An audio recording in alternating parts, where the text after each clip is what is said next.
প্রত্যেকটা ফোনেই কিন্তু ফ্ল্যাশ লাইট আছে। এই ফ্ল্যাশ লাইটের কাজ দেখলে আপনি বলবেন, "ওয়াও! এটা কিভাবে সম্ভব?" আপনার পুরাতন একটা ফোন, সেই ফোনের ফ্ল্যাশ লাইট আলো কম। আপনি চাইলে একটা ছোট্ট টিপস খাটিয়ে আপনার ফোনের আলোটা বাড়িয়ে নিতে পারেন। কিভাবে করবেন?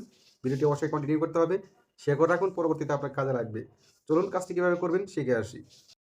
ওকে, ওয়েলকাম ব্যাক। ১ম এ আপনাকে যে কাজটি করতে হবে, দেখুন উপরের দিকে নোটিফিকেশন বার পাবেন, এভাবে ট্যাপ করে নিচ দিকে আনবেন। আনার পর এখানে দেখুন টর্চ লাইটের একটা সেটিংস আছে, জাস্ট এই টর্চ লাইটের সেটিংসে ট্যাপ করে ধরে রাখতে হবে। ধরে রাখার পর এই যে দেখতে পাচ্ছেন যে একটা মিটারের মতো, আমি যদি উপরের দিকে টান দিই ২ দাগ বেড়ে গেল। আমি যদি আরেকটা টান দিই ৩ দাগ বেড়ে গেল, ৪ দাগ বেড়ে গেল। এভাবে আপনি যদি ফুল করে দেন তাহলে কিন্তু আপনার যে টর্চ লাইট, সেই টর্চ লাইটের আলোটা একদম ১০ গুণ বেড়ে যাবে। এটা যদি কমায় দেন তাহলে কিন্তু আলোটা কম থাকবে। আপনি এভাবে বাড়িয়ে দিবেন, একদম ফুল করে দিবেন। ব্যাস আপনাদের কাজ শেষ। এখন থেকে আপনার টর্চ লাইটের আলোটা একদম ১০ গুণ বেড়ে যাবে। সো আপনি চাইলে এই টিপসটি কাজে খাটাইতে পারেন। That's it.